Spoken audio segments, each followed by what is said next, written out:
Hi, thanks for the helpful information. I have a question regarding portability law. I have worked for government from 1994 to 2007. I have filed for GSIS separation and cash surrender benefits in 2011.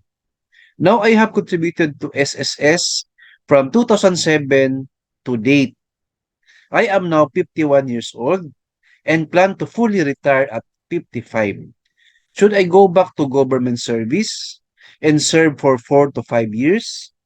Can I invoke portability law using my SSS premium payments for the past 16 years? Thanks. So napakagandang question po from our viewer.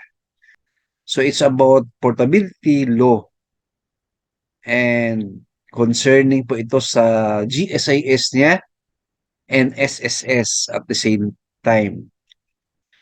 Sige po, I will answer this question in a direct, concise, and with example. All right? Are you ready, friends, to watch the full video? If yes, so let's get started.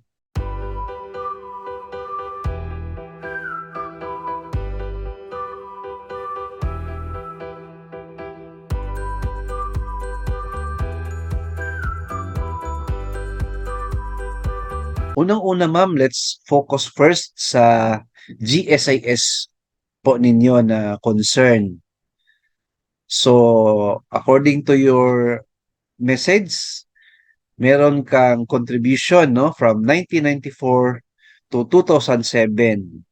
And nag-file na po kayo ng GSIS separation and cash surrender benefits in 2011, right?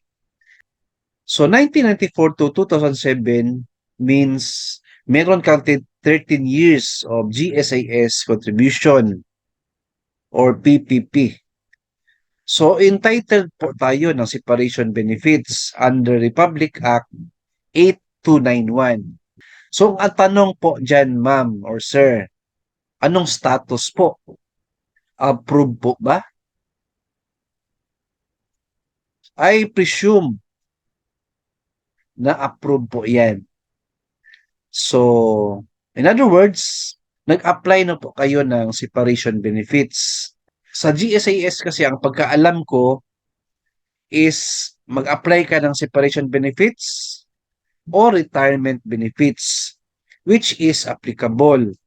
So in your case, hindi ka pa man 60 years old, then wala kang 15 years na contribution or more, so hindi ka mag-qualify sa retirement benefits. But pasok po tayo sa separation benefits. That's the reason nag-apply po tayo, right? A cash payment equivalent to 100% of your average monthly compensation for every year of creditable service the member has paid contributions, payable upon reaching 60 years of age or upon separation, whichever comes later. Simply said, ma'am or sir, ang cash payment po na i-applyan ninyo or separation benefits sa GSIS, once approved, mabibigay po ito no ng sa inyo upon reaching 60 years of age or upon separation, whichever comes later. So, I believe mabigay po sa inyo at age 60 na po kasi whichever comes later po ang nakalagay. Right?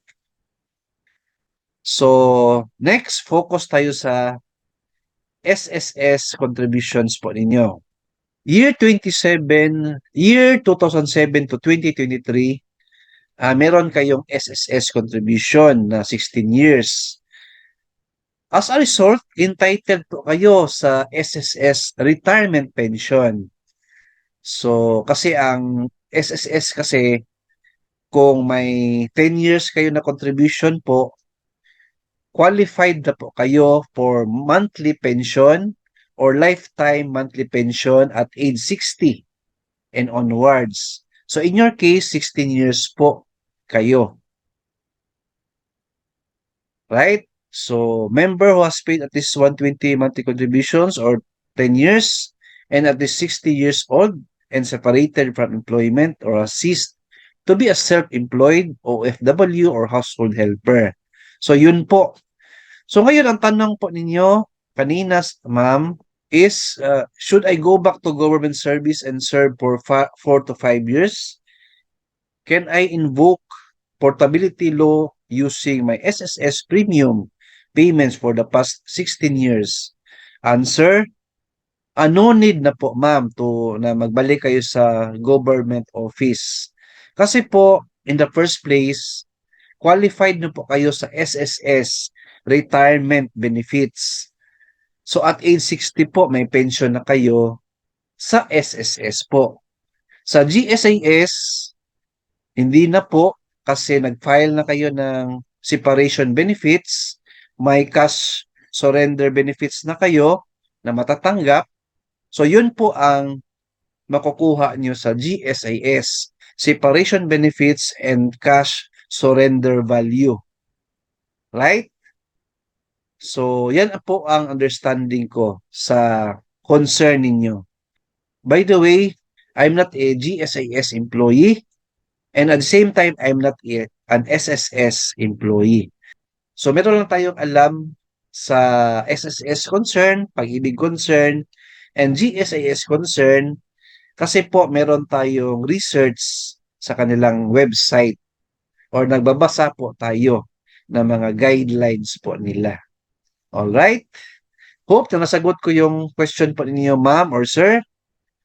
Please like, share this video, and subscribe my YouTube channel. Thank you, God bless, and 2 thumbs up.